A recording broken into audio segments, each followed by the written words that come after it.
Կամ կադրում։ Հա, չեմ կարող չհարցնել մեր շատ սիրելի Հրանտ Թուխատյանի առողջությունից։ Իրանք մեզ միշտ հետաքրքիր են, բայց մենք մի օր կարող է իրանք հետաքրքիր չլինենք։ Անդադար հայրիկին ու մայրիկին բաժանում են, միացնում են, ողբերգություններ են ստեղծում, ինչպես էս դրան վերաբերում։ Վայ, վհուկ միակ մարդն է, ով լիովին ինձ հասկանում է ու աջակցում է։ Զգացիր ինձ թինեյջերի նման պահեցի։ Որովհետև ես գիտեի, որ տեն շրջան գալու է, որ ինձ չեն հասկանալու։ Ցա որ ինքը լիքը թաքցնում է ինձնից։ Ես գիտեի, դու չի հասկանում։ Դու գիտես, որ դա իմ մասին է։ Դե լավ նստի ինչի սուտ խոսացի, կողա գամ ձեր հետո։ Չէ, բամյա։ Ես ուրիշի գիրքը որ վերցնում, նույնիսկ մինչև վերջ չես բացում, ես մի քիչ սենց եմ կարդում, ինձ անհարմար է, բայց իրանց գիրքը չփչացնում։ Թեկուզ էմոցիաները դրսևորելու մեջ կան հիմա նոր մոտեցումներ։ Օրինակ, ես մտածում եմ, որ ինքը կարող է նեղանա, մտածի, որ չեմ հավանել։ Այսինքն այդ բախումն էլ է մեկ-մեկ ստեղծվում։ Երիտասարդ սերունդը ուզում է ավելի քիչ էմոցիա ստանալ։ Հպարտ նախանձ։ Ես ինչ հպարտ եմ, բայց նախանձում եմ։ Ես իր Ես մեզ սպանես։ Եթե դրա մասին հաղորդում ես, սխալ մարդկանց եք դառնում։ Այո, դեռ ոչ մի տեղ չի ասել միջալից, չենք հաստատել, որ լինելու է։ Հիմա հաստատում եմ, լինելու է։ Հատարկություն։ Ես իրականում էս եմ։ Դեր ունի դու չունես։ Բայց չեմ ասի, որ լինի։ Թող մնա գաղտնիք։ Մոտ ես ասած։ Կամ որ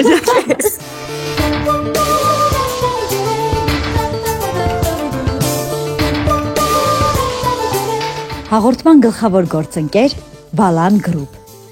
գործընկերներ Armenia Wine, Արտեր, Ital Solar,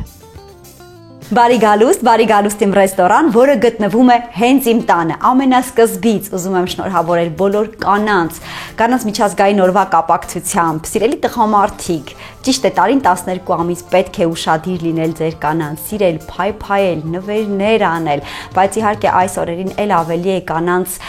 մոտ ընդգծվում ուշադրության կենտրոնում լինելու կարևորությունը, այնպես որ սիրելի տղամարդիկ առաջարկում եմ այս մեկ ամիսը բաց չթողնել եւ ձեր սիրելի կանանց, մայրերին, աղջիկներին ուշադրության կենտրոնում պահել առավել քան երբեք։ Իսկ ինձ համար մեծ նվեր կլինի, եթե հենց հիմա միանաք YouTube-ի իմ պաշտոնական ալիքին, ստեղմեք զանգի կոճակը եւ շնորհավորեք նաեւ իմ մարտի 8-ը։ Ինչպես նաեւ միացեք իմ Instagram-ին եւ Facebook-ին, որտեղ այնտեղ մշտապես թարմացվում են եւ լուսանկարները եւ տեսանյութերը։ Այսօր իմ տուն ռեստորանում շատ տաղանդավոր եւ գեղեցիկ մայր ու դուստր են լինելու։ Խոսքս Լուիզա Ներսիսյանի եւ Լիլիթ Թոխատյանի մասին է։ Գնամ, դուռը բաց է եւ շնորհավորեմ։ Շատ հավես տեղ ենք գնում։ Լավ զրուցելու ենք, լավ բաներ ենք ուտելու։ Գնում ենք Հերմինեին հյուր։ Խոսելու ենք ինձ թվում է շատ հետաքրքիր թեմաներից։ Ուտել ենք շատ համով ուտելիքներ։ Սպասում ենք։ Ես դեսերտին եմ սպասում, ճիշտ է։ Ես նախ ուտեստին։ Բարև ձեզ, ո՞նց զգացիր բայց։ Համեցեք։ Խնդիր չկա, այդտեղ բնակիչ չկա, համ էլ իրանք երջանիկ կզգային, որ դուռը բաց էին, դուք կանգնած լինեիք։ Ողջույն։ Բարի գալուս։ Մեյսի շատ համեցեք։ Մանուշակ ենք վերել։ Ես այս մանուշակը արդեն ուզում էի ոնց որ սպանել։ Լուիզա ջան, Լիլիթ ջան, շատ շնորհակալություն, որ այս տոնական օրերին եկաք ինձ հյուր։ Ես հենց այդպես էլ երազում էի, որ իմ տոնական եթերը պետքա լինի շատ գեղեցիկ, համեմված հումորով եւ իհարկե, բայց ստացվեց մի բան էլ, բայց եկաք դուք։ Բայց եկաք դուք եւ ինչ արած ես ստիպած եմ ասել բարի գալուստ։ Մեր ոդկը այդ բառը չգիտեմ ոնց ասել։ Չերով լինի։ Դե հայկական ժողովրդական։ Շնորհավորում եմ երկուսիդ էլ։ Ես ընդհանրապես կարծում եմ, որ տարին 12 ամիս պիտի տղամարդիկ կանանց ուշադիր լինեն, սիրեն, փայփայեն, նվերներով ողողեն, բայց այս մեկ ամիսը այսպես բոնուսի կարգով թող էլ ավելի էլի ուշադիր լինեն։ Զարմանալի է, որ դրա մասին միշտ խոսում են կանայք։ Այո։ Ու երբ որ տղամարդ չկա շրջակայքում։ Երբևէ չի եղել, որ մենք հենց տղամարդուն դա ասենք բացեքված։ Կարող ես հիմա ասել։ Տեսախցի քան։ Չէ, դա Սիրեք մեզ։ Ես դա չեմ մտածում, ես մտածում որ տղամարդիկ, չէ։ Իսկ ինչպես ես մտածում։ Ես ավելի տղամարդամեծար եմ, այսպես ասեմ։ Ինձ համար հենց տղամարդիկ իրանք պետքա մոտիվացվեն ինչ-որ բանով, իսկ դա պետքա հանդիսանե կինը։ Մոտիվացիայի աղբյուր։ Ու ինչ որ ստանում ես, դա լինում է քո ինչ բաների պատճառով։ Այսպես եմ մտածում։ Լիլ, դու ոնց ես մտածում։ Ես չեմ մտածում։ Չէ, բայց դու արդեն այն տարիքում ես, որ ինձ թվում է տղամարդկանց ուշադրությունը բան պիտի հաճելի լինի, էլի հայրիկը կլինի, նույնիսկ ընկերները կլինեն, կապ չունի, բայց աղջիկան մի տեսակ sense իմպուլս է, չէ՞ տալիս, երբ ուշադիր են տղամարդիկ։ Հա, բնականաբար ես ընդհանրապես ուշադրություն շատ եմ սիրում, բայց սիրում եմ դետալների հանդեպ ուշադրություն շատ, այսինքն դա ինչ-որ գլոբալ չէ, որի մասին շատ բաներ հիշում են մի խոսքով։ Ես կուզենայի մի հատ ամենասկզբում ես բացեմ խաղունգինին եւ իհարկե չեմ կարող չհարցնել մեր շատ սիրելի Հրանտ Թուխացյանի առողջությունից, որտեղ հիմա գիտեմ բոլորը անհանգստացած են եւ ձեր ցանկացած հարցազրույցի մեջ վստահաբար ուզենալու են լսել ինչպես է մեր Արամիչի առողջությունը։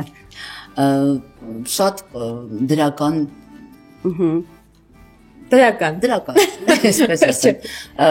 Նույնիսկ արդեն անցնում աշխատանքի, այդ շատ ուրախալի լուր։ Իսկ վստահ եմ վաստակել ես նրա ուշադրությունը հավերժ, ինչպես է ցուցաբերում, այ կան ինչ որ ավանդույթներ տոներին, որ միշտ սիրում է այդպես շնորհավորել ձեզ երկուսիդ։ Տոներին, գիտեք, մեզ մոտ օրինակ սկսած նոր տարվա այդ տոնը, որ բոլորի համար շատ այնց ընդունված տոնը, որ տոնածառը պետք է զարդարեն ու հետո մի 10 օր հետո հանեն, մեզ մոտ ինքը կանգնած է կլոր տարի։ Բայց դա ինչի արդյունք է։ Ալարելու ծուլության չհանելու։ Չէ, տոն զգալու։ Ու այդ ցանկությունը, որ ամբողջ տարի, կլոր տարի դու տոնի մեջ լինես։ Ու այդ երեկոյան, որ լույսերը վառվում են ու դուրսը տաք, հա, դու պատկերացնում ես ինչքան հավես մեզ ամեն օր տոն ենք պատկերում։ Հիմա, այդ երևի թե այդ մեր տեսակի բնավորության մասին է խոսում ամբողջ ընտանիքի անդամների։ Ու երևի թե ես պատասխանեցի քո հարցին, որ յուրաքանչյուր օրը տոն դարձնելու մասին է։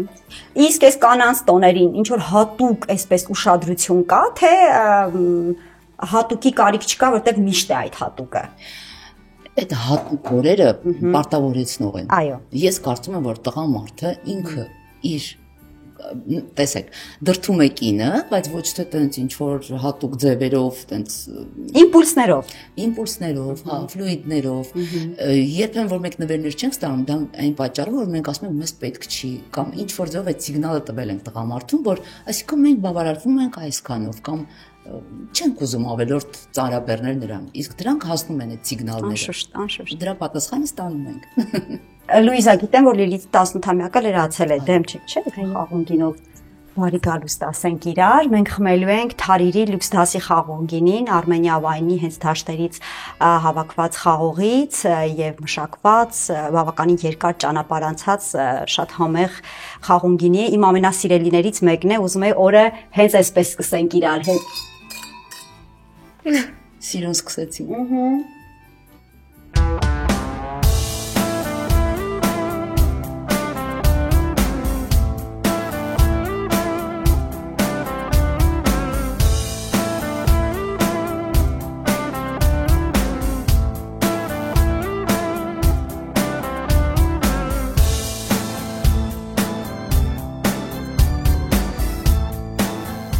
Հերմնե դիալոգ նախագծի գլխավոր գործընկեր Վալան գրուպը սիրով շնորհավորում է բոլոր կանանց տոների կապակցությամբ եւ իհարկե անակնկալներ է մատուցում։ Համոզեք ձեր սիրելի տղամարդկանց ձեզ կահույք նվիրել, չէ՞ որ անակնկալների մեջ մտնում են նաեւ գերմանական եւ ավստրիական երեսպատումների համար 20-ից 25% զեղչ, այնպես որ շտապեք եւ շտապեցրեք ձեր սիրելի տղամարդկանց։ Սիրելի տղամարդիկ,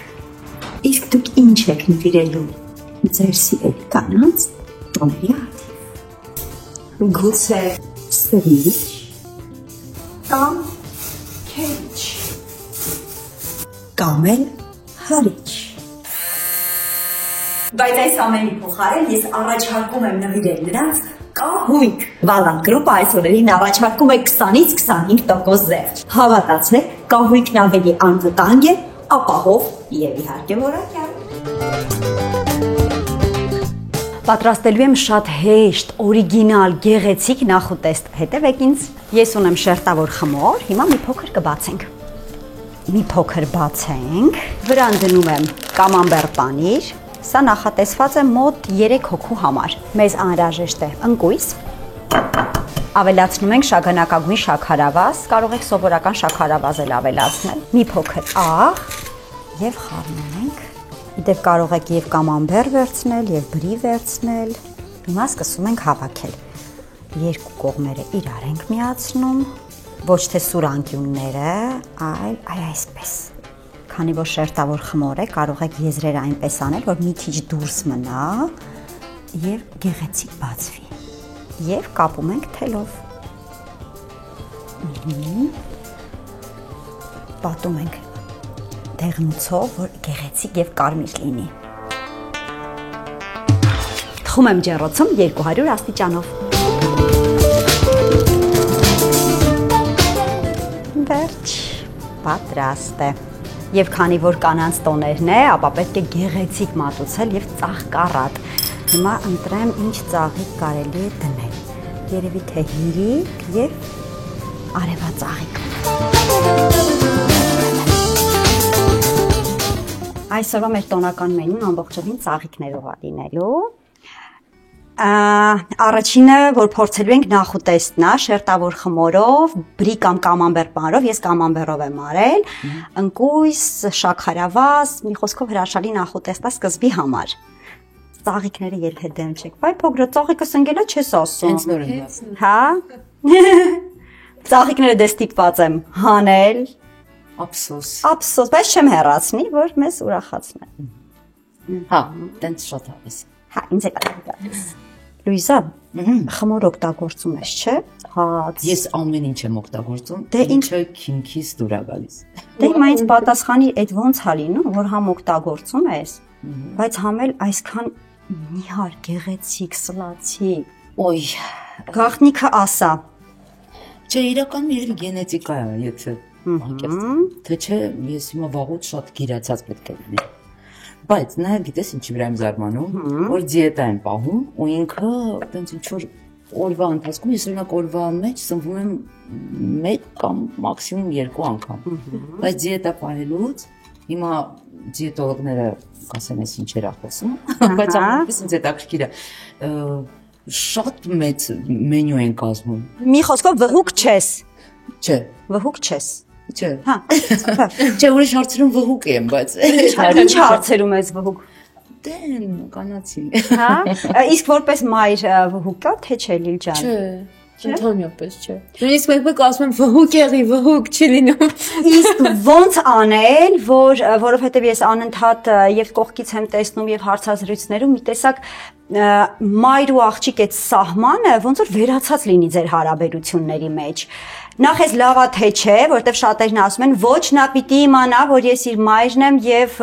ճիշտ չափի մեջ մնա։ Մյուսները ասում են, որ ճիշտը լավ ընկերներ լինելն է, ոնց հասնել դրան եւ որ նա ճիշտ։ Ես հատուկ բաղադրատոմս չունեմ դրա համար, պարզապես տենց կյանքի թելադրանքով, այսինքն երևի թե Լիլիթն էլ է տրտել դրան, որ այսինքն փոքր տարիքից ինքը ցույց է տվել, որ ինքը որպես անհատականություն ունի սահմաններ, որը չպետք է անցնել, ու այդ սահմանները մենք հարգելով, բայց համենայնդեպս չենք տենց իրար։ Ես կարծում եմ, որ այն մարդիկ, ովքեր ասում են, որ պետք է իմանա, որ ես իր մայրն եմ, երևի թե այն վախը ունեն, որ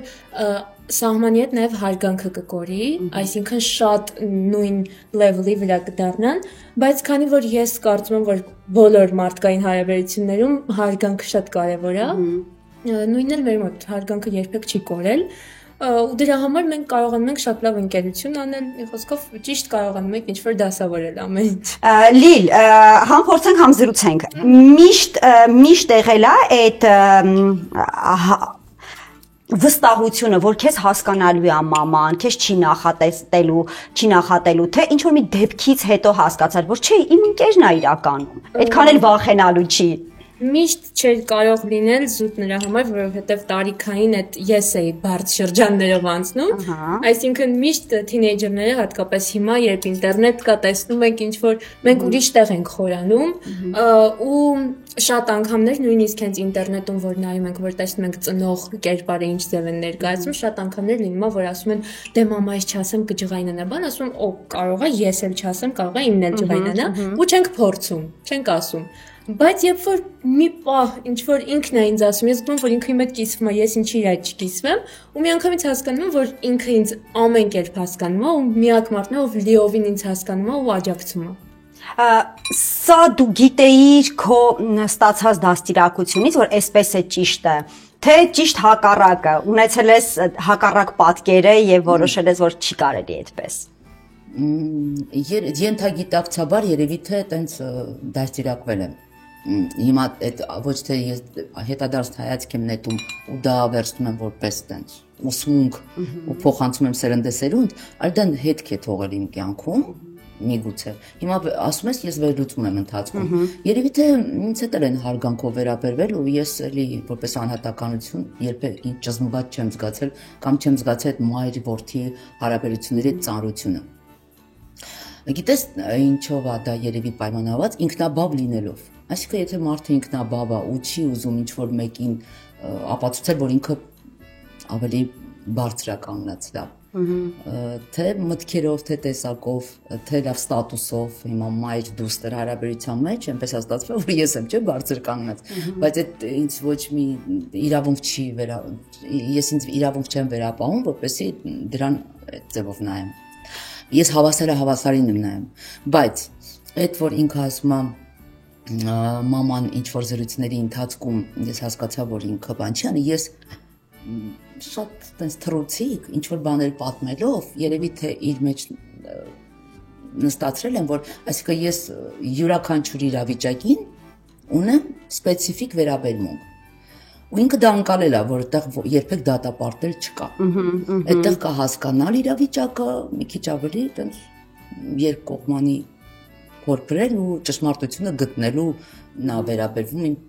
յուրաքանչյուր գժվում եմ այն պահերի համար, որ մենք իրար հետ հավաքվում ենք երեկոյան ու վերլուծում ենք ինչ-որ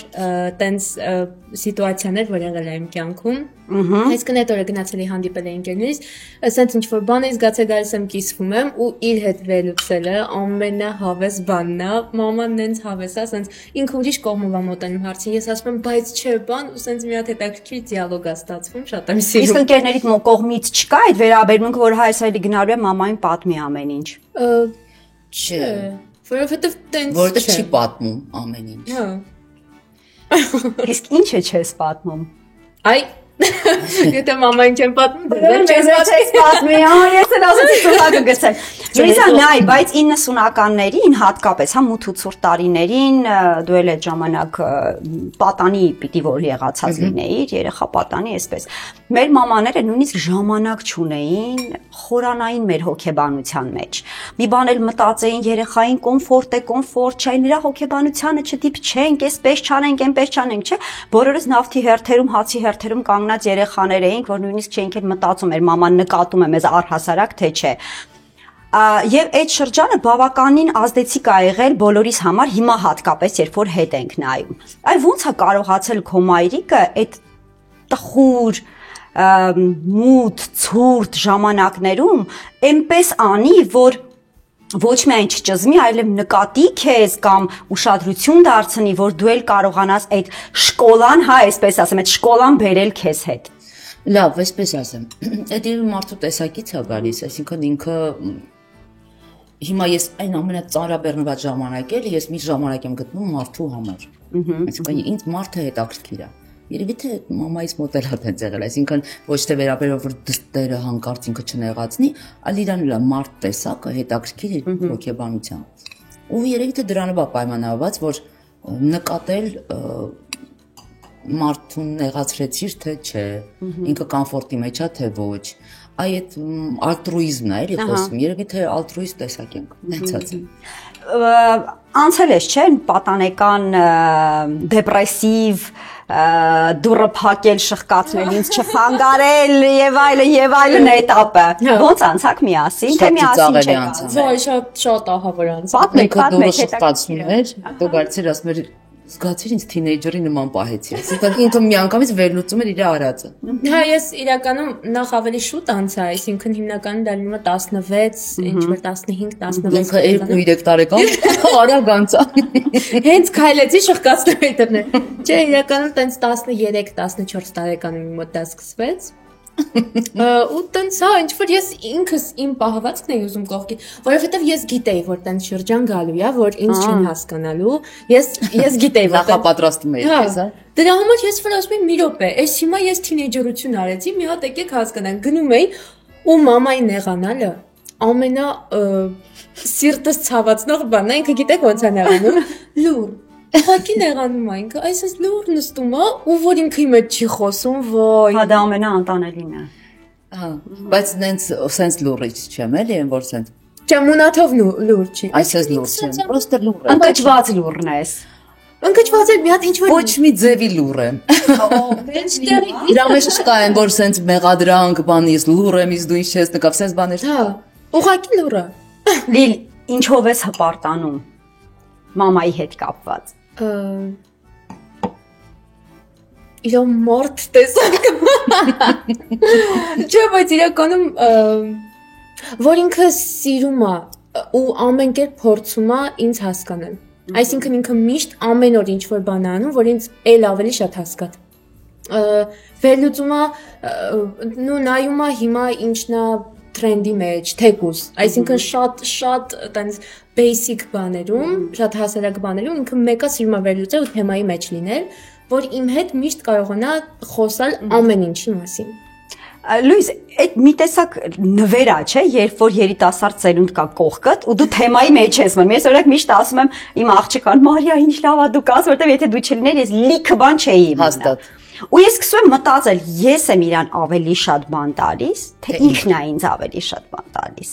Հիմա ձեր պարագայում Ես կարծում եմ, որ համատեղ հավասար իրար տալիս ենք, բայց այդտեղ որ ասում ես թեմայի մեջ մնալ, գիտես ինչ մեջ ահռելի աշխատանք է պետք տանել։ Շատ։ Այդ դրա համար է։ Որովհետև իրանք մեզ միշտ հետաքրքիր են, բայց մենք մի օր կարող է իրանք հետաքրքիր չլինենք։ Դրա համար դու պետք է անընդհատ սնվես ինֆորմացիայով, տենց թեկուս տես թռուցիկ, բայց դու թեմայի մեջ լինես, որ կարողանաս նաև իրանք դաշտ ճիշտ մտնել էլի։ Շատ հաճախ նման ծնողների երեխաները դառնում են սպիտակ ագրավ շրջապատում, որտեղ բոլորը ունեն միանման խնդիրներ, բայց մեկը դու չունես այդ խնդիրը։ Դու չունես այն խնդիրը, որ վախենաս ծնողից չասես ինչ-որ բան, դու չունես այն խնդիրը, որ խուսափես ծնողիցդ, որ ավելի առանձին լինես։ Եվ շրջապատում սկսում են այդ սպիտակ ագրավներին որոշակի վերապահումով իրենց հետ ընկերություն անել։ Այսինքն իր ծնողը ավելի խիստ է, ավելի այսպես պահանջկոտ է, բայց քո ծնողը ընկերություն է անում քո հետ։ Շրջապատդ ինչպես է վերաբերում ձեր հարաբերություններին։ Մի ճշտում մտցնեմ նոր շարունակեմ։ Այո, սիրով։ Մեզ մոտ ոչ թե այդպես է, որ ինքը ամեն ինչ պատմում է, այլ մենք զրույցի ընթացքում ինչ որ մի նախադասությունից ես կարող եմ հասկանալ իր առօրյա։ Ու դա արդեն նենց է, որ ինքը լիքը թաքցնում է ինձնից։ Ես էլ ինչ որ բաներ գիտեմ, բայց դրանք չեմ ակցենտավորում ու դրա մասին զրույց չեմ տանում։ Մենք հետո ինչ որ ուրիշ թեմայի մասին զրուցելով գալիս ենք այդ խնդրին, որը ես գիտեմ, բայց իբրև թե չգիտեմ։ Ես գիտեմ դու չի հասկանում։ Այսինքն ոչ մի մեկի մասին ես պատմում եմ, դու գիտես որ դա իմ մասին է։ Հա, ասի դու գալիս ես մս գիտես այս ինչ ընկերուհիս այս ինչ բան է։ Չէ, ասում է որ տիպը աշխարհում կա Գիտես չէ, բան էի տեսել, որ բայց շատ պատ, այսինքն այդ ինչ որ բան ենք խոսում, օրինակ այսօր ինչ կերել բան, մեկ է պատահական այդ կարող ասեմ, որ իբր թաքցնելով էլի իր ուրիշ բանի տա, բայց ոստեն հասկանում։ Դե գիտես ինչ էլա քո տարիքին եղել նոր մեծացել ինչ ան։ Ամենամեծ խնդիրներից մեկը այսօր վերահսկողությունից դուրս Չէ, դրա համար ինքը սպիտակագրավ չի կարող լինել, որովհետև ինքը այդ բանը սնվում է դրանով, այսինքն թակում բաներ ունի։ Տենց եթե ինչ որ սուտ բռնացրեցի, երբեք չեմ սենց ասել, արի նստի ինչի սուտ խոսացի, չէ։ Գիտեմ որ դա ամեղ այն սենց աղջկական հավես սուտերն են, որ իր կյանքը հետաքրքիր դարձնի, էլի։ Այսօր ամենաբարդ բաներից մեկը վերահսկողությունն է երեխայի սոցիալական կայքերին եւ հեռախոսներին, հատկապես որ վտանգը քո երեխայի կողմից չի, քո երեխայի հանդեպ է։ Այս վերահսկողությունը ոնց է կարողանում իրար հետ բնականաբար կամ առանց իրա գուցեև, որովհետեւ սա կուզենայի նաեւ մեր ծնողների համար խորհուրդ դառնալ եւ երեխաների համար էլ Լիլիթի կողմից ոնց անեն, որ անվտանգ լինեն սոցիալական ցանցերում։ Մամայի հետ ամեն դեպս այդ աշխատանքը չի տարվի, այսինքն միասին չենք։ Ես ինքս եմ դա արել, ես լինելով, ես սիրում եմ տեղեկացվել ամեն ինչից, այսինքն տեղեկություն հավաքել ամեն ինչի մասին։ Ու չգիտեմ, երևի այդ տեղեկության մեջ նաև եղել է այդ վտանգները, որ գիտեմ ինչը չի կարելի ու ինչը կարա տանի վտանգի, ինչը չէ, օրինակ ինչ որ մարդկանց հետ շփվելը, ինչ որ միանգամից վստահելը, ինչ որ բաներ խոսել։ Մի խոսքով, այսինքն ինչ որ բաներ կա, որ ես ինքս կարդալով ու հասկանալով եկել եմ դրան։ Բայց Լուիս չկա այդ վախը, որ կհայտնվի ինչ որ հիմար մեկը բաց դաշտ է, կգրի ինչ որ մի բան, որը կցավացնի, կանի ինչ որ մի առաջարկ, որը կլինի վտանգավոր, որպես մայր այս վախերը ունես թե չէ։ Որպես մայր շատ վախեր ունեմ, բայց որպես անհատ չունեմ, որովհետև եթե վախերի հետևից գնում ես, շատ վախենալու է դառնում։ Այսինքն դու ոչ մի բան չես կարող անել, որովհետև ամեն քայլափոխիդ քեզ ինչ որ բան է, վտանգ է սպառնում։ Կարծում եմ, որ դրանք պետք է մի փոքր անտեսենք, որովհետև դրանց վրա զում անելով մենք լիքը բաներ չենք անում։ Թեկուզ նույն սոցիալական կայքերից օգտվելը, երբ որ բանից համ հետ ես մնում ժամանակից։ Բայց ինձ թվում է, որ յուրաքանչյուրին պետք է ուղղակի իր ուղեղը տարիների ընթացքում մայրերը պետք է լցնեն երեխայի ուղեղը այն բանով, որ ինքը կարողանա ինքնուրույն տարանջատել, լավը վատից բան, իսկ մնացածը արդեն իր կյանքն է։ Այդքան մեծ հսկողություն դնել դրա վրա, ես կարծում եմ մենք անզոր ենք։ Իզուր պետք է ներվեր քայքայել։ Չէ, հետո լինում է, որ շատ հսկողությունը տակել են լինում երեխաները, հենց հատուկ դրա համար անում են ինչ-որ բաներ, որոնք հանից չի թողնում գաղտնիք անեմ ստեղ։ Այդ վտանգն էլ կա դրա համար։ Այդ այնքան բարդ է, հատկապես այդ թինեյջեր տարիքի երեխաների համար։ Չէ, դա յուրաքանչյուր ծնող ինձ թվում է ճանաչում է իր երեխային ու իր տեսակը գիտի։ Կա որ մերժում է միանգամից յուրաքանչյուր տենց առաջարկ, չէ՞։ Այդ երեխային ուրիշ դրսևորում է պահանջում ծնողի կողմից։ Կա որ ընդհակառակը սիրում է լսել կամ ինչ որ մի բան չի ձեռնարկի, միջև ինչ որ մեկը գլխին կանգնած չլինի։ Հիմա ամեն մեկին սպეციფიկ յուրահատուկ մոտեցում է պետք։ Լիլիթը երևի չգիտի դեռ դրա մասին, որտեղ ինքը կդառնա մամա նոր կիմանա, բայց մամաները Լիլ ամեն անգամ հասկանում ես, որ մի թել մի քիչ բարակում է, օրինակ երբ էլ կրծքով չես կերակրում, օրինակ երբ էլ դու չես ձեռքը բռնած դպրոց տանում, օրինակ երբ նրա կողքին հայտնվում է ինչ որ մեկը եւ զգում ես, որ իհարկե դու ներսում ես, բայց արդեն քիչ ասպարեզը բաց ես թողնում մեծ կյանքի, նոր կյանքի համար։ Այս բարակած թելի, այս անհանգստությունները, գուցե մի քիչ տխրություն, այս ամեն ինչը ունես։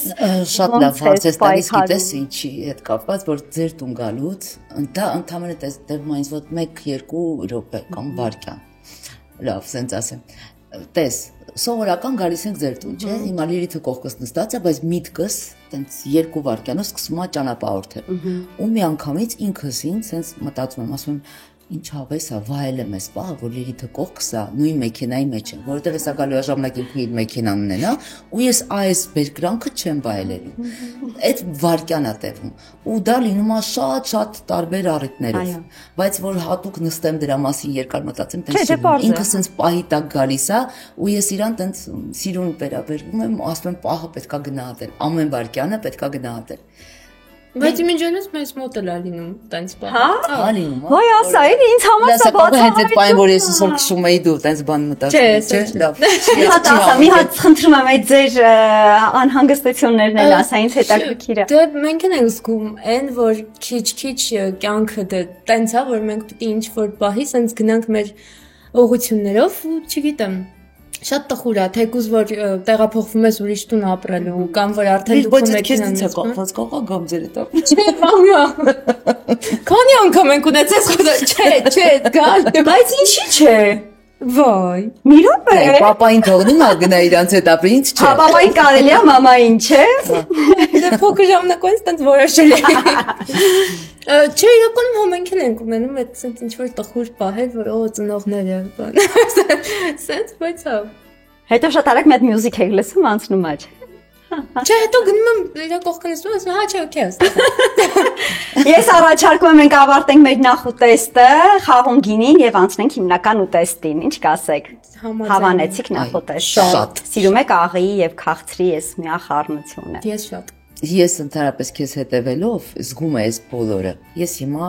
շնորհակալ եմ քեզ, որ արդեն կարող եմ ֆիզիկապես էլ վայելել այդ։ Ես էլ եմ շնորհակալ։ Ուրա! Ես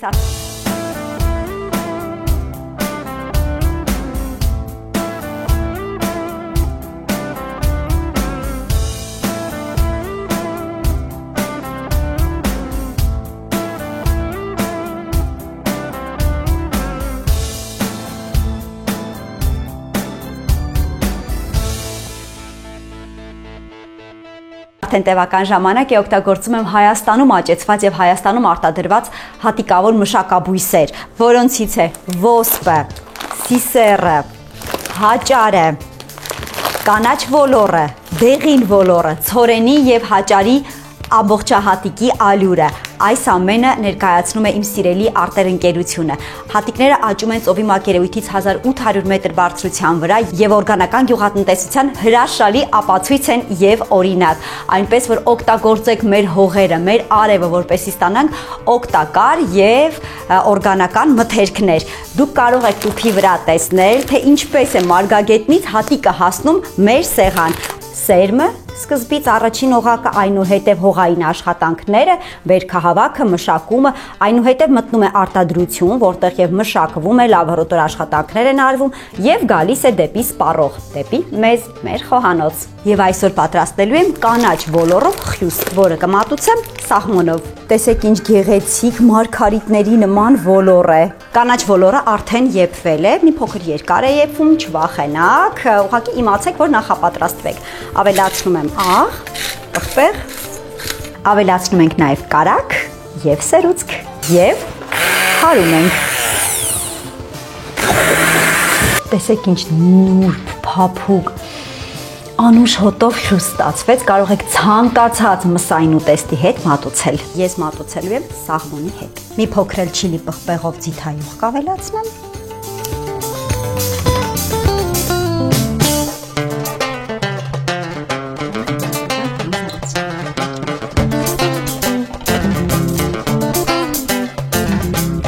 Լավն են պատառաքաղի ու դանակի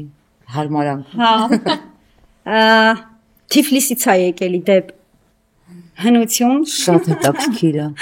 Հա, շնորհակալություն։ Ինչ հաճելի է, որ գնահատում եք եւ նկատում։ Մենք փորձելու ենք կանաչ ոլորով խյուս, իդեպ կանաչ ոլորը աճեցվել եւ արտադրվել է Հայաստանում, ծովի մակերևույթից 1800 մետր բարձրության վրա, Գեղարքունիքի մարզի դաշտերում արտերում եւ օրգանական ոլոր է, ինչը ինձ շատ ողջորել է, շատ ուրախացրել է եւ առիթ է, որ նաեւ միասին փորձենք։ Եվ նաեւ հետը փորձելու ենք թարիրի գինին, լյուքստասի գինի է, ռոզեն նախընտրեցի առաջարկել, որտեղ մտածում եմ, որ սաղմոնի հետ հրաշալի համադրություն պիտի որ լինի։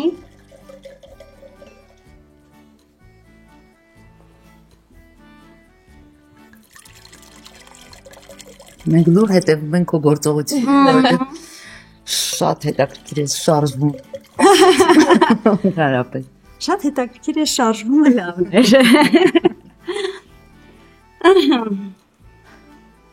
Դե փորձեք ասեք։ Դե արդեն կարող ենք։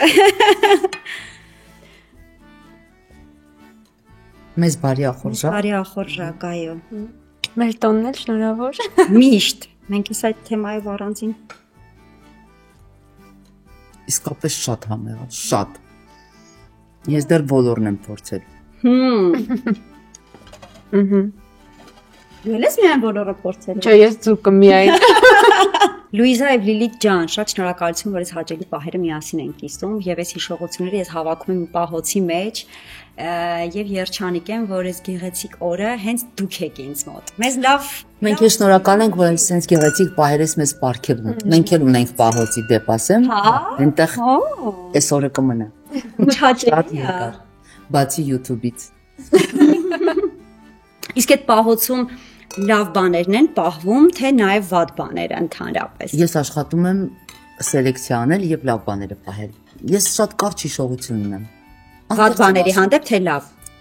Եվ լավ եւ վատ։ Այդ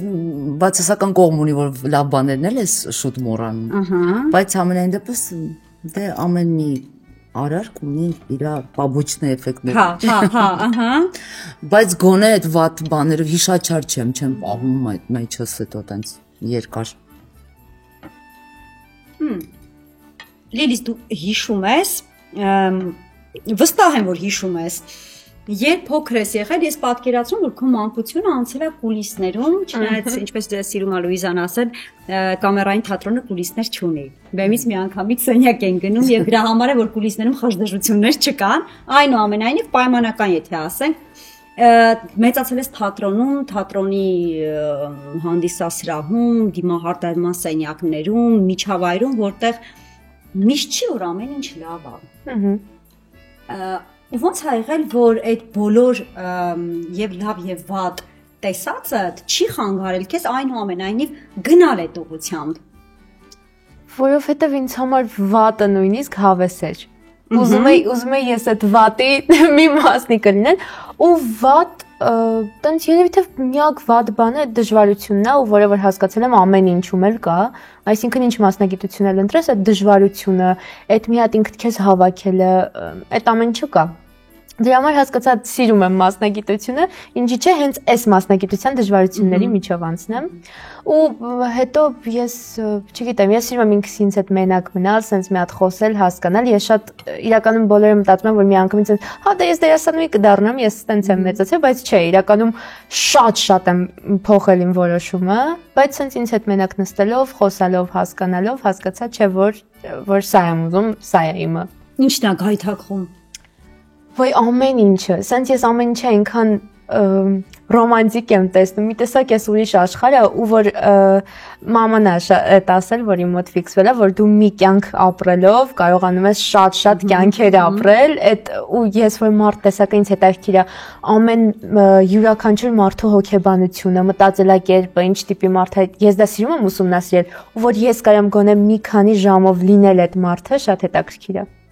Լուիզա, այս դրական բաները հիմնականում փոքր թատրոններին են շատ ժամանակ վերաբերում որոշ, որովհետև փոքր թիմ ընտանիքի նման եւ հոգսը եւ ուրախությունը եւ տխրությունը կիսվում են փոքր թատրոններում։ Մեծ թատրոնները իրենց հետ այսպես շլեյֆով բերում են մեծ բարդություններ։ Չունես այդ անհանգստությունը, որ այնուամենայնիվ մի օր Լիլիթը ուրիշ ընտրություն ունենալու թատրոնի ավելի մեծ տրուպաներ են լինելու, ավելի մեծ բարդություններ են լինելու եւ քո տեսածը փաստորեն չի կարող այդքան էլ հիմք դառնալ, որ նրան խորհուրդներ տաս այդ հարցում, որտեղ փոքր թատրոնը այնուամենայնիվ, ինչպես արդեն ասացի, շատ դրական բաներ ունի համատած մեծ թատրոնի հետ։ Ցավոք չեմ աշխատել երկար ժամանակ մեծ թատրոնում, եղել են անտրեպրիզային ներկայացումներ, որ ուղղակի առնչվել եմ այդ մեծ բեմերի հետ, ու նաև աշխատել եմ պատանի հանդիսատեսի թատրոնում, այդ ինչ որ ձևով մեծ թատրոն կարելի է համարել։ Ոչինչ։ Դրա համար չեմ կարող ասել ընդեղի մտնոլորտը ոնց է ու ճիշտ ես ասում, չեմ կարող ուղղորդել, բայց կարծում եմ, որ եթե մարդը ճկուն է ու կարողանում է ճիշտ կողմնորոշվել, անկախ նրանից մեծ է թե փոքր է կոլեկտիվը, մեծ է թե փոքր է տարածքը, այդտեղ իրան կգտնի ինքը։ Ու եթե սիրում ես քո մասնագիտությունը, դու ավելի շատ կենտրոնացած ես քեզ վրա ու քո աշխատանքի վրա ու այդ մեծ ինտրիգների ժամանակը չես ունենա։ Ու կարծում եմ մեծ ընտանիք, իրանց մոտ էլ մեծ ընտանիք է, մեզ մոտ մի քիչ փոքր ընտանիք, իրանց մոտ մեծ, որովհետև շատ ընկերներ ունեմ մեծ թատրոններից, այնպես չի, որ այնտեղ դժդժոցները շատ են։ Դե հեչ որ չլինի գրիմանոց պիտի կիսեն իրար հետ։ Մենք էլ ենք կիսում։ Հա։ Չէ, այդ մանրուկները չեմ կարող ասել։ Չգիտեմ, ինչ ուզում ես արա։ Դերի վրա ոնց հարցեր եք տալիս։ Ինձ հետաքրքիր է որպես դերասանուհիներ, Լիլիթը ավելի քիչ փորձով, բնականաբար Լուիզան շատ ավելի մեծ փորձով։ Ինձ հետաքրքիր է process-ը։ Ստացակ դերը,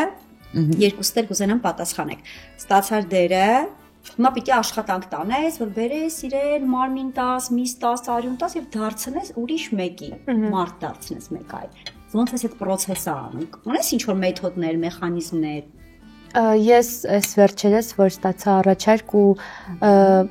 իմ պրոյեկտն է շատ երկար ժամանակ դադարից հետո, իմ առաջին պրոյեկտն էր Գիտունոիդը, շատ լարված է իրականում ու սենց շատ պատրաստված էի ուզում գնալ, որ հանկարծ իմ պատճառով, որովհետև չգիտեի, անգիր լավ եմ սովորում, հիշելու եմ, ես այս ամեն ինչը որ մեծացել էի, չգիտեմ ինչն է փոխվել, ինչն է մնացել, ու ամեն երեկո ես գնում էի մամային, ասում էի մամարի խնդրում նստենք սովորենք, մի խոսքով այդ լարվածությունը շատ կար, բայց հետո սենց մի անգամից հենց մտա այդ աշխարհ, հասկացա այնքան հեշտ է այդ ամեն ինչը ստացվում։ Մի տեսակ երևի որ սիրում եմ, որ շատ եմ ուզում։ Մի անգամից սենց հեշտ ամեն ինչ ստացվում է, սենց մի անգամից զգում եմ ամեն ինչը, խորանում եմ, արդեն ես այդ մարդն եմ, չեմ տանում աշխատանք, որ դառնամ այդ մարդը։ Ես այդ մարդն եմ ու սենց մի անգամից ամեն ինչը սահուն իրար հետ կապակցված սենց գնում է։ Ճիշտ եմ հասկանում, որ գտնում ես քո ներսից կետեր, գծեր, որոնք համընկնում են այդ դերի հետ, եւ այդ կետերն ես բացում։ Շատ տենց ինչ որ համեմատություններ չեմ տանում, այսինքն կամ իմ հետ կապում, ավելի շատ ես այդ մարդուն եմ փորձում բացել, տեսնել թե ինքը ինչ կաներ։ Մի հատ ինչ որ story եմ գծում, մի խոսքով, այսինքն ինչ որ նենց դժվար է այդ ասել, թե ինչ եմ անում, որովհետև տենց ինչ որ հստակ սխեմա չունեմ, այդ շատ տարբեր է լինում, բայց փորձում եմ ամենայն դեպս ու նաև օգնում են ինձ տանը։ Ոնց եք աշխատում դերի վրա։ Կոնկրետ դերի վրա չեմ կարող ասել տենց ոնց ենք աշխատում, կարող եմ ասել ընդհանուր ինձ համար այդ պատկերացումը դերասանի դերի վրա աշխատելու հետ կապված։ Ես միշտ մտածում եմ, որ պետքա, քանի որ մենք բազմաշերտ ենք ու բազմագույն յուրաքանչյուրս, մեր մեջ ակտիվացնել են տեսակները, որոնք համապատասխանում են դերի։ Ու մի քիչ ես դեմ եմ այն աշխատելավոճին, որ այսինքն դու ամբողջությամբ քեզ կորցրած ընկնում ես տիպաժման գալով կամ ինչ-որ մեկի պրոտոտիպը ներկայացնելով։ Ես մտածում եմ, որ դու առաջադրված հանգամանքներում ինչպես կանեիր։ Գծում ես քեզ համար այդ մանկությունից սկսած այդ մարդու տեսակը, բայց այդ որի ասում եմ մանկությունից սկսած հիմա լիքը մարդիկ կասեն, որտեղ լիքը մեղադրեն, ասում են շատ ես խորանում։ Դա շատ արագ է արվում, այն տարից կարճած չեմ, այսինքն որ մանկության մեջ ինքը արդյոք եղել է ասենց տխուր երեխա թե ուրախ, իրա մասին չի խոսքը, որ ամբողջությամբ դու իրան հավատաս իր պատմությանը, որ դա դու ես, ու որ եթե դու հավատաս, ուրեմն հաստատ կհավատացնես նաև դիտողին։ Ես այդպես եմ աշխատում դերի վրա, ու իրան երկար ժամանակ այդպես եմ սովորացրել։ Երբ մի ներկայացում երկար ես խաղում, դրա մեջ կան եւ դրական եւ բացասական կողմեր։ Ինձ համար չկա բացասական կողմ։ Բոլորը դրական են, որովհետեւ այդտեղ էլ դու կարողանում ես պահի մեջ ճիշտ կողմնորոշվել ու կարողանալ մնալ պահի մեջ։ Ինձ համար շատ տարօրինակ է, որ այսինքն այն ավտոպիլոտի վրա գցել կամ ինչ որ ձևով կերտել ես դերը, դու քեզ համար դնում ես այդ շրջանակը, որ այդտեղից առաջ չես կարող գնալ, բայց ամեն վայրկյանը քեզ ստիպում է թե պարտների հետ հարաբերությունը, թե թեկուզ հանդիսատեսը իր էմոցիայով, որ դու նորովի մոտենաս կերպարին։ Ինչ որ իմպրովիզներ ես անում, բայց որը պահի տակ է։ Եթե շատ լավ սերտած ես կերպարը, այսինքն հետո իմպրովիզներ անելը մի քիչ ավելի հեշտ է լինում։ Թատրոնի փորձառությունն է ավելի քեզ հետաքրքիր, թե կինոյի։ Երևի թե թատրոնի, որովհետև այդ էմոցիաների փոխանակումը, այդ պահի մեջ լինելը շատ ավելի հետաքրքիր է ու ավելի sense challenge է երևում ինքը։ Երևի թե դրա համար։ Ինքը երկու տարբեր աշխարհների մասին ենք մենք խոսում ու երկուսում էլ ես ինձ շատ լավ եմ զգում, որովհետև ընդունում եմ խաղի օրենքները ու կանոններից չեմ շեղվում։ Բարդ միանշանակ կարող եմ ասել որպես մասնագիտություն ունեցող մարդ թատրոնի բեմում լինելը։ Ինչու՞։ Որովհետև դու պետք է հենց իմ ասած պահի մեջ լինես ու նաև կա այդտեղ ցիրկուլյացիա էներգիայի եւ դու պետք է անընդհատ պահես այդ բանը, բալանսը ճիշտ, որ կարողանաս էմոցիաները դասավորելով շատ սիրուն բերես ավարտ։ Ինքը բարդ է այն առումով, որ ինքը պահի մեջ է տեղի ունենում ու հենց այդ պահին եթե սխալվեցի ստոպ տվող չկա։ Ինչ հետաքրքիր է, իսկ ես բոլորովին այլ կարծիք ունեմ այդ հարցի շուրջ, թատրոնի փորձառությունը շատ մեծ չի եղել, կինոյում էլ չեմ կարող այսպես վերամբարձ բաներ ասել, բայց երկու փորձառությունների հիման վրա կինոն ինձ համար շատ ավելի բարդ, ոչ թե ինձ համար ավելի բարդ, ես համարում եմ ավելի բարդ։ Ինչու, որովհետև ես մտածում եմ, որ շատ ավելի հեշտ է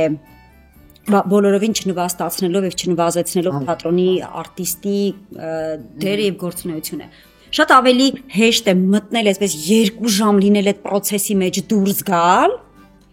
քան 2-3 ամիս, էլ չեմ ասում 1 տարի, 2 տարի, մեկ էլ հոպ պիտի լինես այդ վիճակի մեջ։ Այդ օրինակ համարում եմ ավելի բարդ մեխանիզմ, ավելի բարդ վիճակ, ավելի բարդ քան թատրոնում։ Եթե մենք խոսում ենք ոչ պրոֆեսիոնալ թիմի մասին,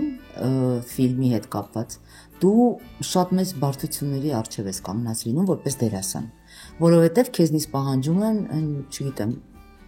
բոլորի գործը անել։ Այնպես անել, որ բոլորի թերությունները ծածկվեն։ Բայց եթե մենք խոսում ենք այն պրոֆեսիոնալ, որ ամեն մեկը իր գործը գիտի անելիքը, դու արդեն ունես պատրաստի սցենարը, ու դու արդեն կարողացել ես կառուցել քո դերը, ու դու գիտես, որ ենթադրենք տեսարան համար 9, հետո վաղը նկարում ես տեսարան 46-ը,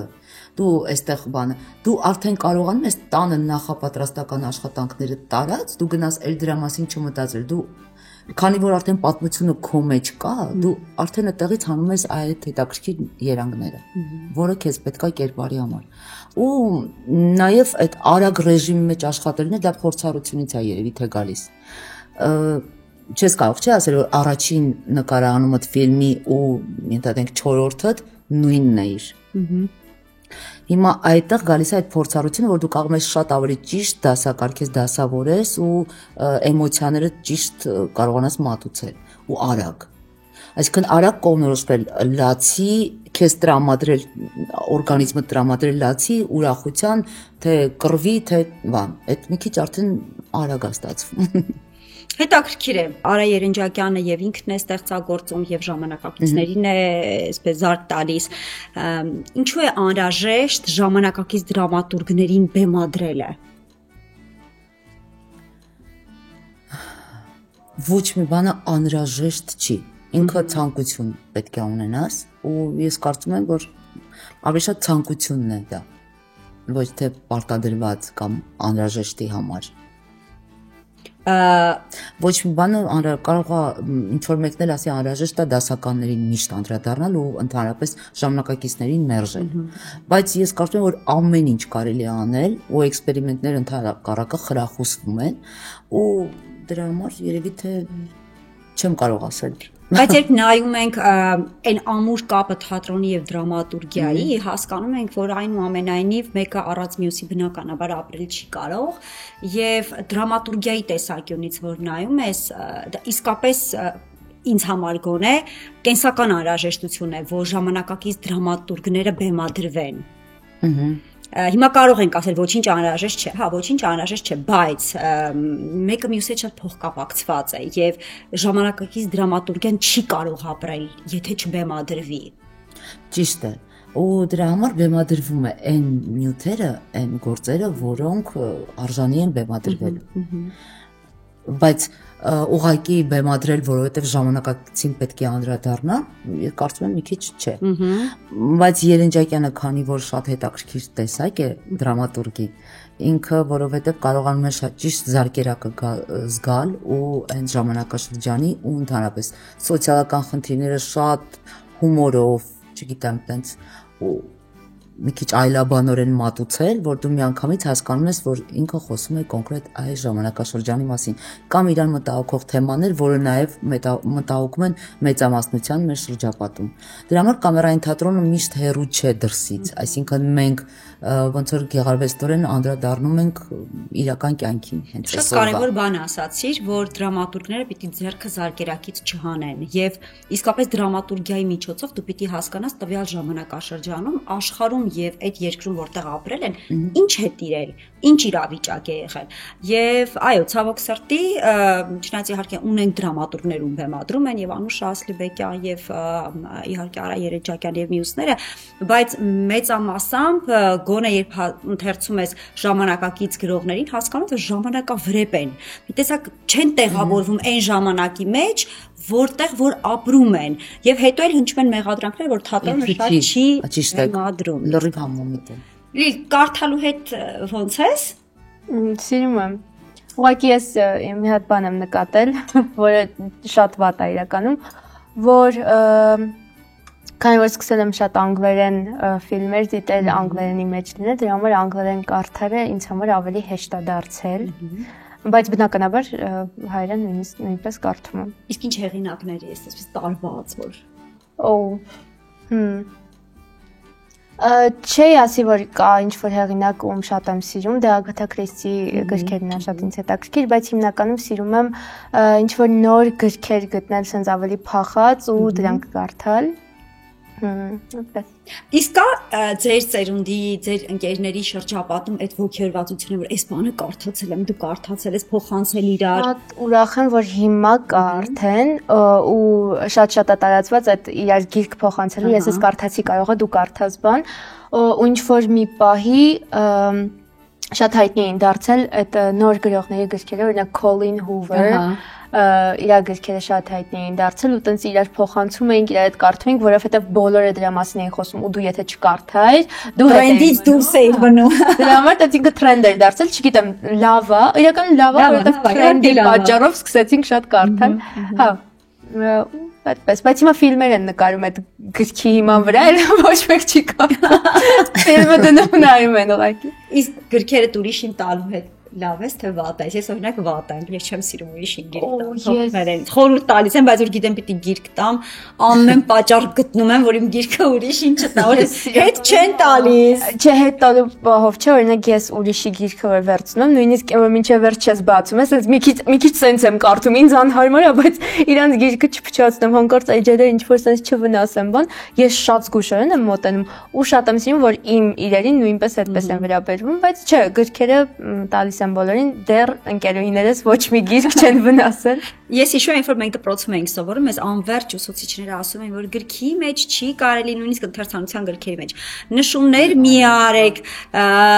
չվնասվի գիրքը, նշումներ չանել, բայց հետո երբ մեծանում ես, հասկանում ես, որ հենց այդ արած նշումներն են քեզ հետ տանում, ու սկսում ես մտածել, այս ժամանակ փաստորեն ես սենց էի այս հարցի շուրջ մտածում, կամ այս ինչ բաններ ինձ ոգեշնչում, ոգևորում։ Հաստատ, բայց երևի մոռացել են իրանք ավելացնել ուրիշի գրքի մեջ նշումներ։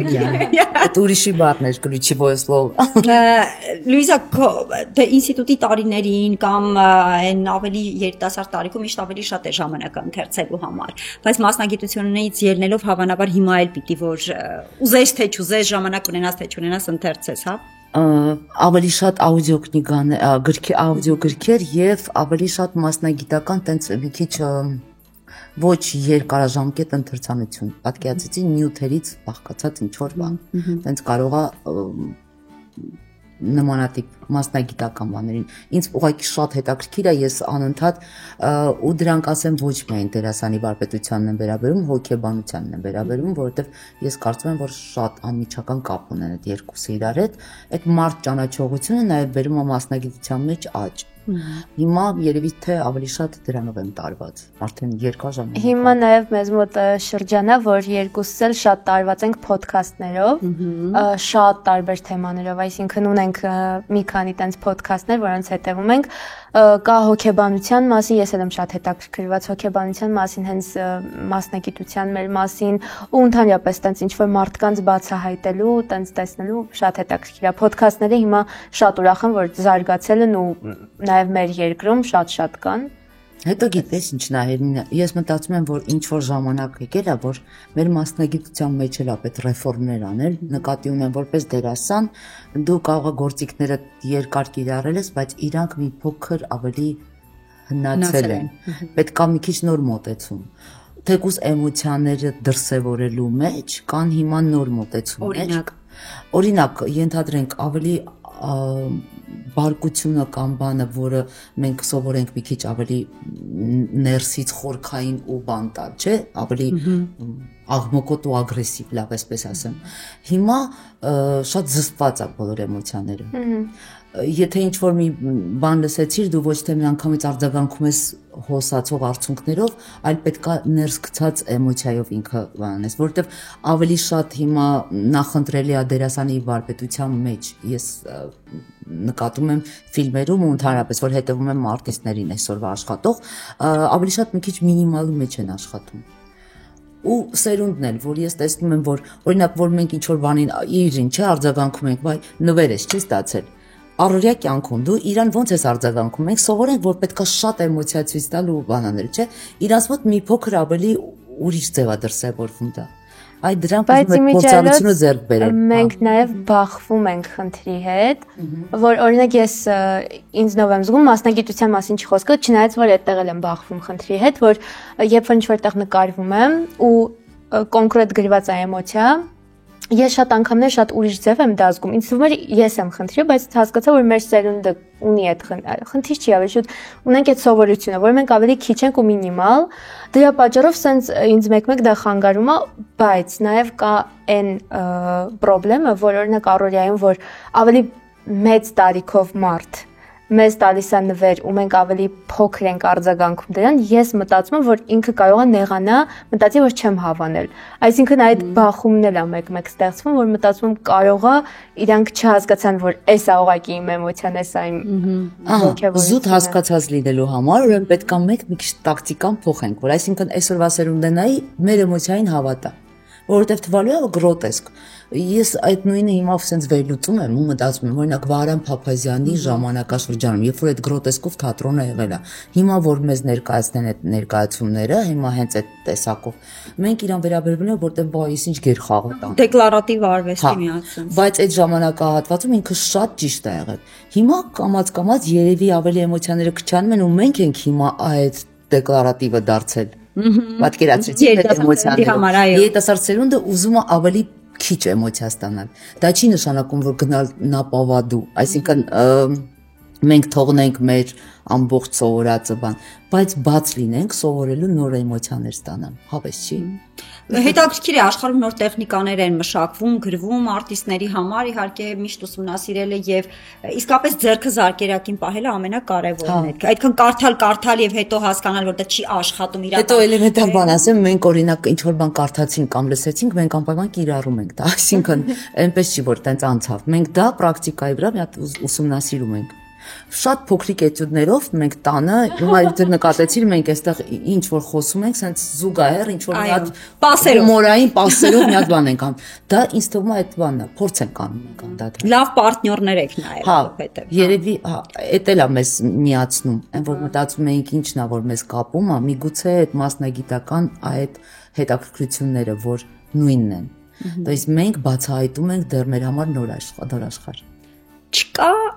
խանդը։ Չէ։ Կա։ Իմ մոտ թե քո մոտ։ Իմ։ Խանդես դու։ Չէ, խանդ չէ իրականում, սենց հպարտ նախանձ։ Կարող է բացատրել։ Ինչ էմոցիա։ Որ համ հպարտանում է։ Խնդրում եմ մի հատ այդ էմոցիա խաղա հպարտ նախանձը դեմքով ճիշտ։ Հպարտ նախանձ։ Հա լավն էր։ Հա աչքի հետ լավն էր։ Հա, սենց որ ինքը հպարտ է, բայց նախանձի է։ Այդպես ինչ որ։ Կարող է հիշես վերջին անգամ երբ ես ունեցել այդ հպարտ նախանձը, որ իրականում շատ սենց հասարակ բան եմ ասում, բայց երբ որ ընկերներով հավաքվում են կամ երբ որ իմ ընկերների հետ աշփվում ու ես հասկանում եմ, որ ինքը շատ սենց ինչ որ մտերիմ է, ես դա ինձ կողքից չեմ տեսնում, ես որ իմ մտերիմությունն եմ տեսնում, ասում եմ, ես ինչ հավես աշփվում դե մարդկանց հետ, մի հատ նայեք, ես ինչ հպարտ եմ, բայց նախանձում եմ, ես իր այդ մեզ սպանես։ Չէ։ Դրա համար հպարտ նախանձ, այնքը նախանձ չի։ Նախանձը կգնեք խեղդի, հա, բայց հպարտ նախանձը։ Չէ, ինքը մանյակ նախանձ չի, հպարտ նախանձ։ Շատ հետաքրքիր զրույց էր ինձ համար։ Մենք ավարտենք մեր հիմնական ուտեստը, անցնենք մեր քաղցր բաժնին եւ հասկանանք թե ինչ նախագծեր, ինչ պլաններ ունեք, որոնց մասին գուցե դեռ շատերը չգիտեն եւ հենց մեր հաղորդման ժամանակ խոսենք դրանց մասին։ Այո։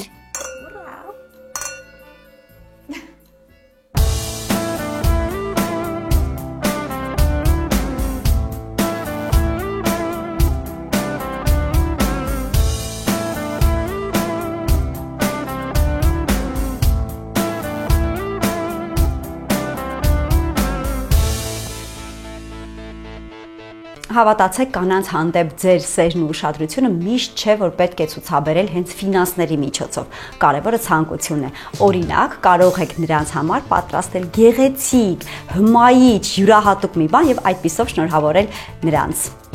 Այսօր ես կպատրաստեմ շատ տոնական մի դեսերտ եւ կզարդարեմ ծաղիկներով։ Հետևեք ինձ։ Թխում ենք այսպիսի բեզեներ կամ էլ կարող եք պատրաստի գնել։ Ես ունեմ սառեցրած ազնվամորի, հիմա միջուկը կպատրաստենք։ Մոտ 100 գրամ ազնվամորուն ավելացնում ենք 2 ճաշի գտալ շաքարավազ։ Ավելացնում եմ մի քանի կաթիլ V&M կոնյակը, 3 տարեկանը 10-ը չլցնեք։ Կես ճաշի գտալ եգիպտացորենի օսլա եւ պատրաստ է։ Հիմա պատրաստում եմ արդեն կրեմը սերուցքով։ Մոտ 250 գրամ սերուցք, Վերցրեք հենց կրեմի համար նախատեսված սերուցքը։ Երբ սերուցքը արդեն այսպիսի տեսք է ունենում, ամպիկի նման է լինում, ավելացրեք խտացրած կաթ։ Վերջ, իդեպ շատ արագ եւ շատ հեշտ ու համեղ քսուք է ստացվում կրեմ։ Հիմա յուրաքանչյուր բեզեի մեջ դնում ենք ազնվամորին, իսկ վրայից արդեն կրեմն ենք անում։ Եվ իհարկե էլ ինչ տոն առանց ծաղիկներ։ Դրա համար հիմա մեր դեսերտը կզարդարենք փոքրիկ ծաղիկներով։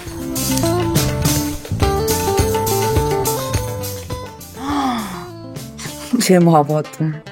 Այս ինչ գեղեցկություն է։ Շատ սիրուն է։ Շատ։ Գիտես ինձ ինչ հիշացրեց։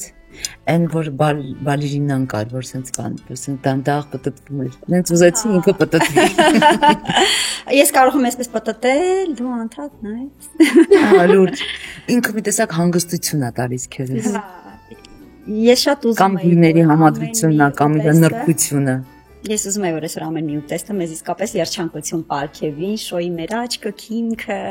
մեր տրամադրությունը, ինձ թվում է կարևոր բան է, չէ՞, որ ուտեստը նաև գեղեցիկ արի։ Միշտ։ Ես առաջարկում եմ մենք շատ յուրահատուկ գինի խմենք, Armenia Wine-ի տակար պորտոն ենք խմելու, 3 տարի հնեցված ռուբին, որը դեսերտային խմիչք է եւ ասեմ Լիլիթ մի փոքր թունդ է, 17.5 թնդությամբ։ Իսկ կլինի տանենք ինքը դառնա 19 նոր խմի։ Լիլիթը դառնա 19, թե թնդությունը։ Չէ, Լիլիթը, ես Լիլիթին 19-ում նորից կհրավիրեմ։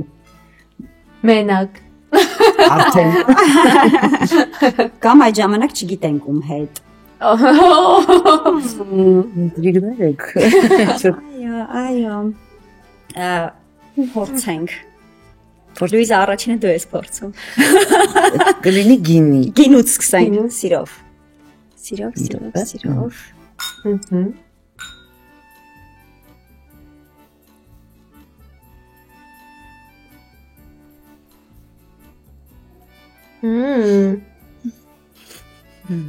Վերջավորթումը վերջացրեցինք։ Համերի աշխարհը այդ լրիվ ուրիշ պատմություն է։ Հա։ Very nice.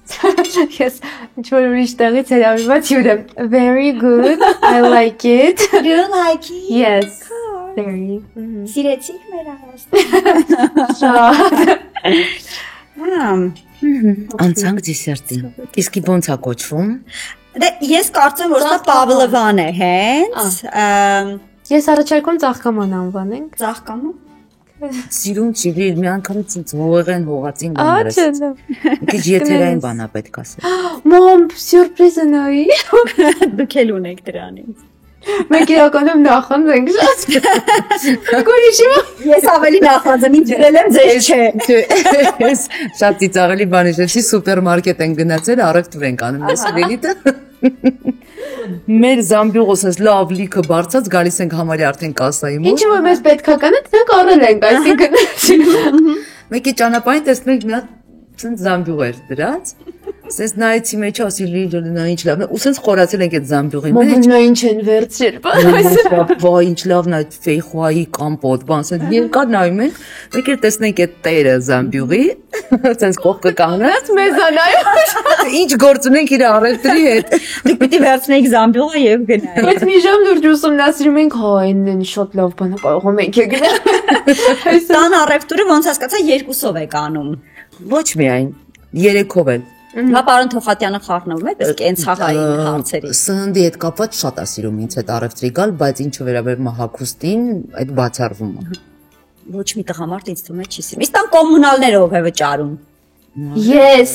Դու ես վճարես ու Օրինակ գիտես անցյալ ամիս էլեկտրաէներգիայի վարձը որ Բնականաբար ոչ։ Ես չգիտեմ, նույնիսկ ասեմ մաման էլ չգիտի, շատ սխալ մարդ կան, եթե դրա մասին հաղորդումը սխալ մարդ կացեք։ Չէ, հաղորդումը դրա մասին չի, բայց ասեմ, ես որպես տանկին սկսում եմ անդադ մտածել, իհարկե այն ինչ ավելորդ ծախս որ կա կարելի է չանել, ինչպես անել որ չանել։ Եվ ես վերջերս սկսել եմ մտածել արևային կայանների մասին, որ ճիշտ կլինի արևային կայաններ դնել, հատկապես երբ հասկանում ես, հաշվարկում ես եւ տեսնում ես, որ ոչինչ չես վճարում էլեկտրաէներգիայի համար, որովհետեւ կա հավերժ արևը, որը կարող է մեզ էներգիա տալ, մտածում անցել արևային կայանների։ Դուք դեռ չեք անցել արևային։ Մենք անցել ենք։ Անցել եք։ Եվ արև այդ երկնային լուսատու աստղը մեզ պարգևում է ջերմություն։ Գոհ եք։ Շատ։ Եվ իսկապես չեք վճարում։ Իսկապես արդեն 2 տարի չենք վճարում։ Բոլոր այն մարդկանց համար, ովքեր ուզում են արևային կայաններ գնել, իմ լավ գործընկեր Ital Solar-ը մի հրաշալի խաղարկություն է առաջարկում։ Եթե մինչև մայիսի 31-ը գնում եք արևային կայաններ, ապա ինքնըստինքյան մասնակցում եք այդ խաղարկությանը եւ 3 հոգին, ովքեր որ հաղթում են, ամբողջովին ազատվում են վճարներից եւ ամբողջ գնաց արևային կայանի գումարը վճարում է հենց Ital Solar-ը։ Անկախ նրանից կանխիկ ով են գնել, կանխիկ են գնել, ապառիկ են գնել, միևնույն է շահելու դեպքում Ital Solar-ը ամբողջովին վճարում է ամբողջ կայանների գումարը։ Իսկ ապառիկ գնողները կրկին ունեն անակնկալ 3 ամսվա ապառիկի գումարը կրկին Ital Solar-ը վճարում է, այնպես որ զրոյացվում է էլեկտրաէներգիայի ծախսը եւ դրան գումարում է նաեւ 30 տարվա երաշխիքը, որը ընկերությունը առաջարկում է, այնպես որ դուք էլ հետևեք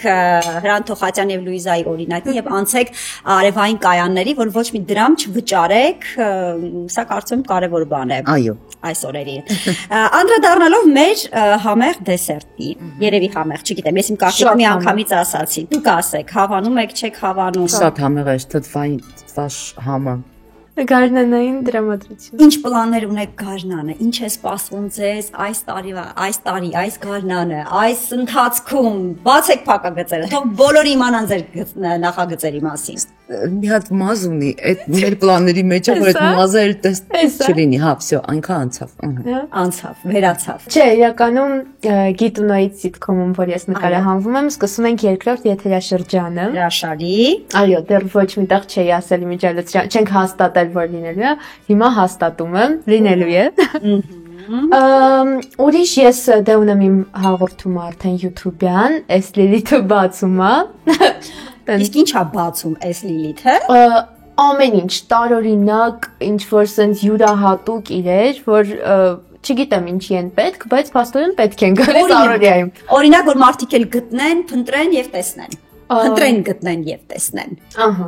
Օրինակ ինչ հետաքրքիր բաներ բացա, որ ես իրոք հասկացա, որ պետք է գալիս։ Օրինակ բան է, sense փայտիկներ են, որոնցով դու կարողանում ես բաներ ուտել, ինքը sense մատերին մատանու պես հագնում ես, ու ինքը փայտիկներ է այստեղ, որոնցով դու կարողանում ես ուտել օրինակ ինչ որ չիփսեր, ինչ որ բաներ, որ մատերը չկեղտոտես։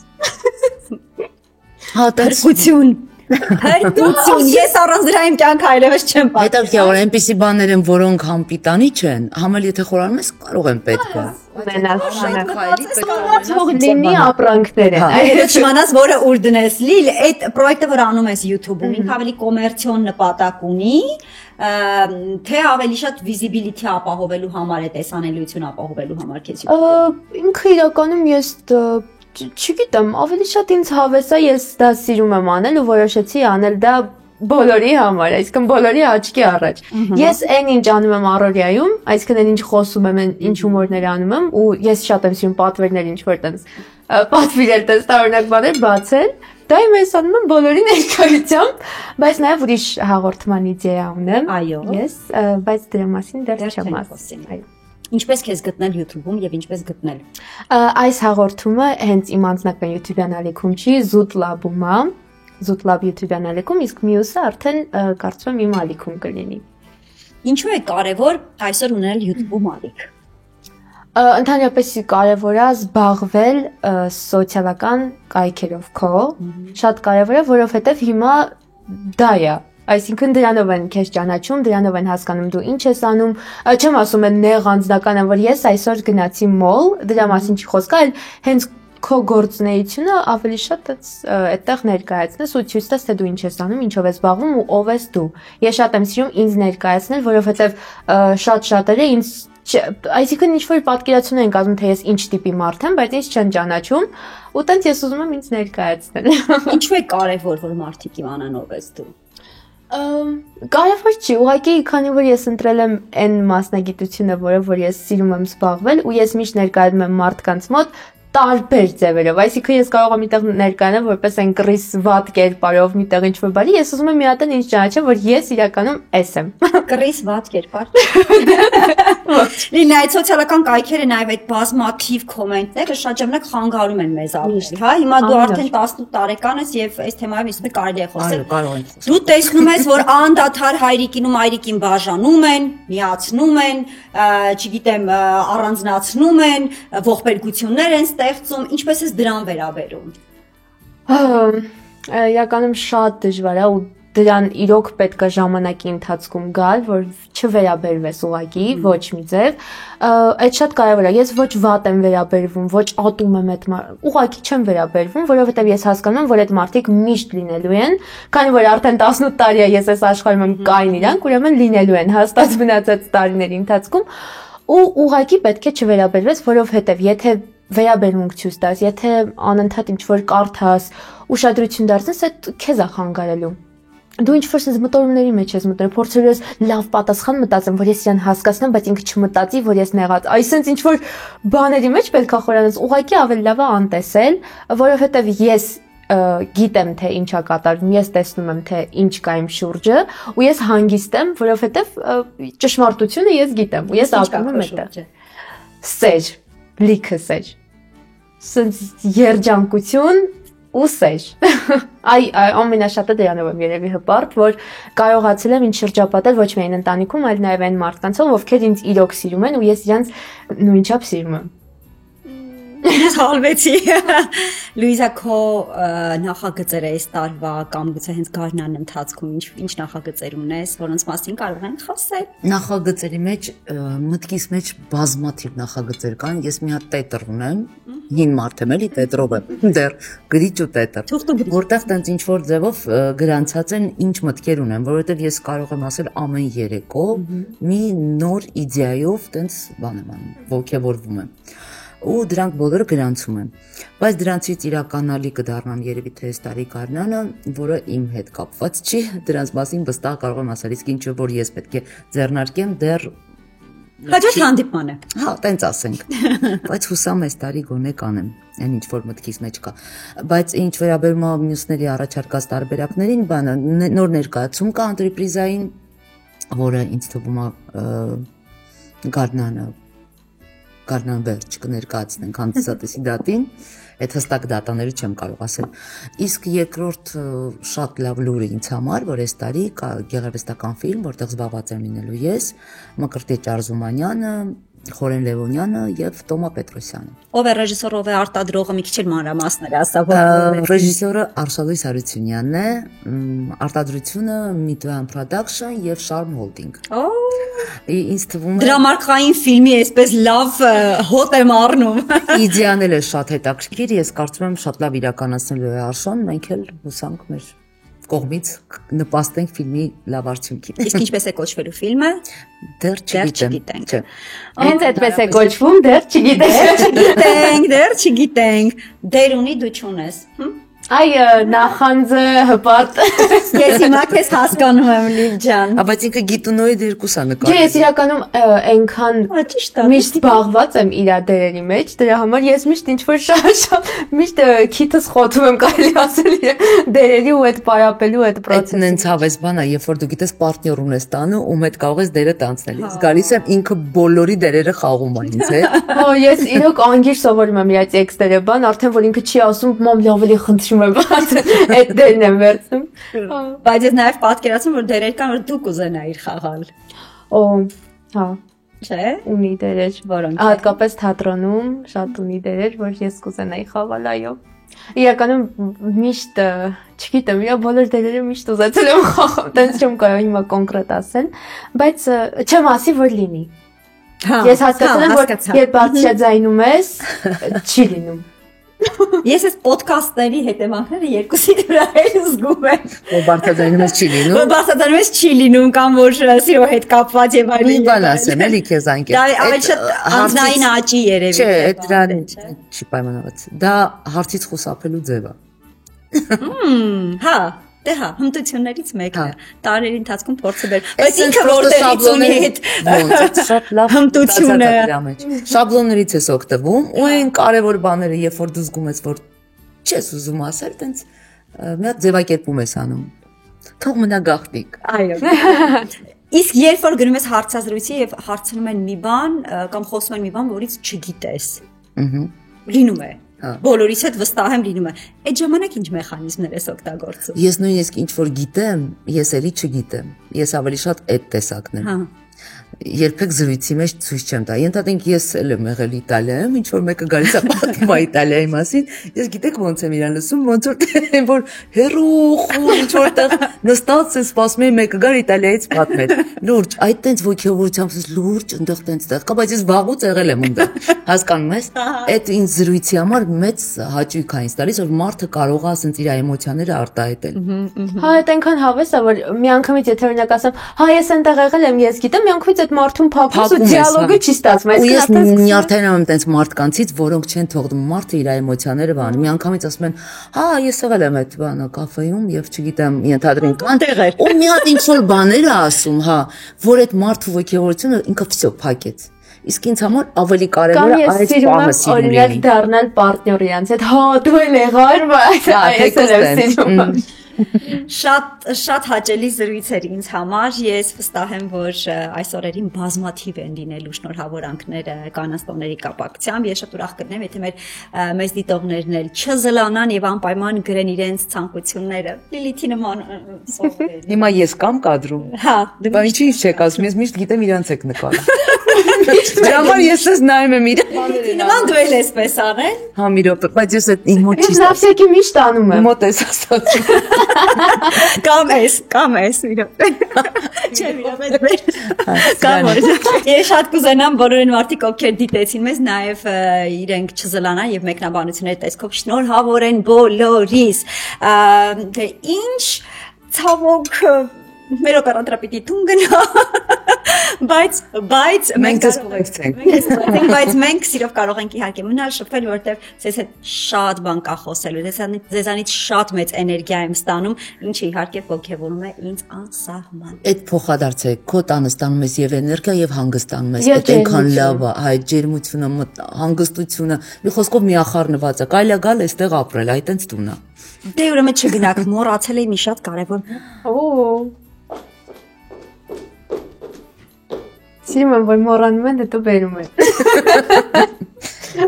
Սիրում ես, որ մոռանում են, հետո հետևից էլ վազում են, բայց չեն հասցնում։ Չէ, չեմ հասցնում, սիրում եմ հասցնում են։ Ես երկար մտածեցի, քեզ ինչ ծաղիկներ նվիրեմ, ճիշտ ասած ամենաշատը, որ ինձ գայթակղեց, այս յուրահատուկ գույնի մեխակներն էին, որոնց հանդեպ ես շատ մեծ